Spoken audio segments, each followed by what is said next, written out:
We're gonna teach you one of the best ways that you can transfer a massive amount of strength to your weightlifting movements, and we're gonna start right now.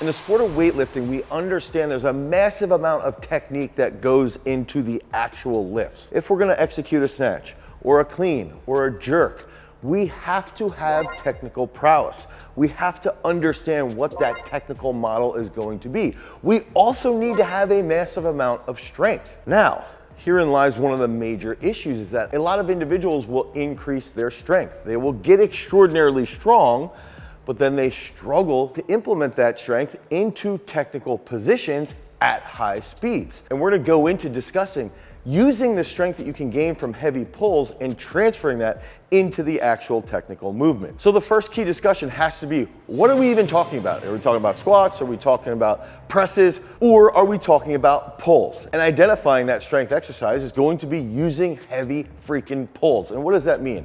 If we're doing a clean pull or we're doing a snatch pull, typically a heavier pull will be 100% to 125% of your best competitive lift specific to that movement. So if I can snatch 100 kilos, my heavy pull up to the absolute top threshold would be about 125 kilos with a snatch pull. If I can clean 100 kilos, it would be the exact same weight. 125 kilos would be that heavy pull. Now, what are the benefits of doing these heavy pulls? If we have someone who has shorter legs, they typically can't pull as well as an individual who is going to have longer legs. Their back might not be as strong as that individual who has longer legs, okay, if we have that short-limbed individual. So we can learn how to increase their strength with these percentages and build them up over time. They get a little bit tighter off the floor. They hold better positions to the knee. They start to strengthen their posterior chain because they are so quad dominant. So using these heavy pulls can be extraordinarily beneficial to hold those better positions. But what are some of the downsides? Okay, some of the downsides is that people get very, very good at heavy pulls, but they struggle to coordinate at a rapid rate, so those heavy pulls don't transfer well into their competitive movement. They might be out of position when they're getting around their knee. They might be pulled onto their toes a little bit early. They might even be rounding their back a hair. And what happens then lead to poor motor patterns with technique. Okay, so one of those big issues is that we can get very strong, but that can have a drastic negative impact on technique. So we've got to be aware of all these things and then understand, once we gain this technique, once we can execute a snatch pull or a clean pull at about 110 to 125%, somewhere in that range with good technique, when we're starting to peak, how can we transfer that over so that we can optimize our overall performance on the competitive platform? So you can use these 4 key exercises to peak accordingly and use that newfound strength. Now, that first key aspect, I typically use this during the ascension phase, so about 8 weeks out from a peak. I want to use a contrast method in training for weightlifting, and that's going to be using heavy pulls. Okay, so we'll do a very heavy pull for about 2 to 3 reps, 115 to 120%. We're gonna rest for about 45 to 60 seconds, and then behind that bar, we're gonna have a bar that's gonna be about 70 to 75% of our max power-based movement for that lift. So using the example of that snatch pull, let's say I'm doing a snatch pull, my best snatch is 100 kilos, I've got 120 on the bar, and based off of my best snatch at 100 kilos, my best power snatch is 80, so I would put 70 on the bar. So I'd be doing a pull at about 115 to 125% or 115 to 125 kilos. I would rest 45 to 60 seconds, and then I would walk back and I would hit the power snatch at 70 kilos for a double. So now I'm taking that heavy pull, okay, I'm trying to hold those positions as well as possible, and then I'm gonna execute a high speed movement that's technical.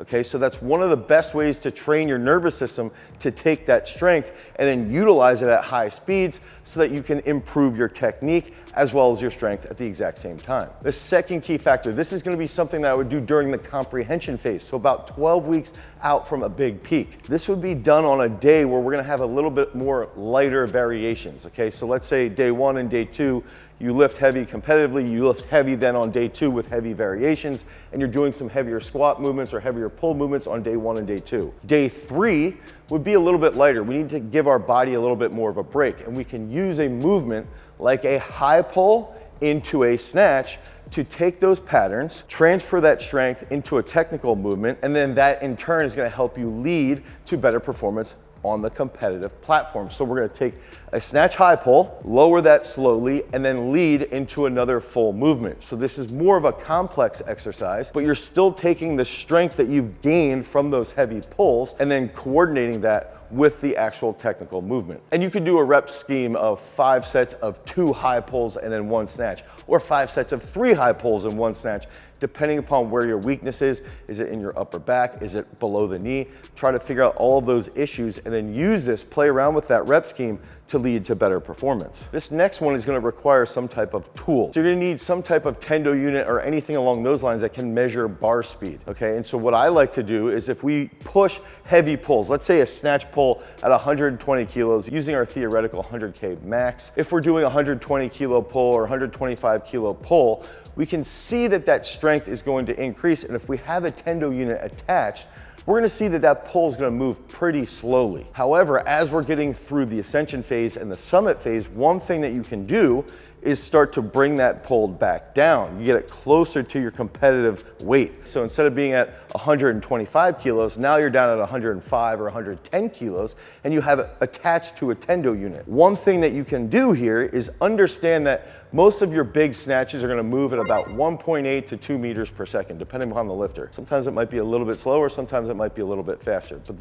that's a very good range. So what we can do then is say, all right, all of our pulls at 105 or 110 kilos have to be executed at 1.9 meters per second. If they're executed that fast, then it's a successful set. If they're executed slower than that, we have to decrease the weight. So you can use this tool to actually figure out how quickly you're moving a heavier load, and then that in turn can help you with your overall technical pattern. And this is something that I would do during the ascension phase and during the summit phase, and I would probably keep it around 7 sets of 2, 6 sets of 2. You know, the reps, you don't want to go too high. We want to think about moving that heavier load at faster speeds. And then finally, the easiest way to transfer heavy pulls. This is going to be very simple, and you can use this with a contrast method, or you can use it by itself.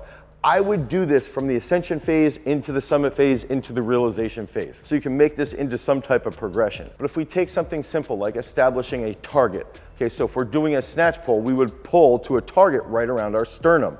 That's typically the height that we need to achieve to be able to successfully catch a lift. So if we understand that that's the target point that we need to get a bar to, now what we can do is build up and warm up a snatch pull to a target. So let's say in this theoretical case, we have a 100K max snatcher. Now we can start at 90 kilos. Can they hit that target? Let's go to 95 kilos.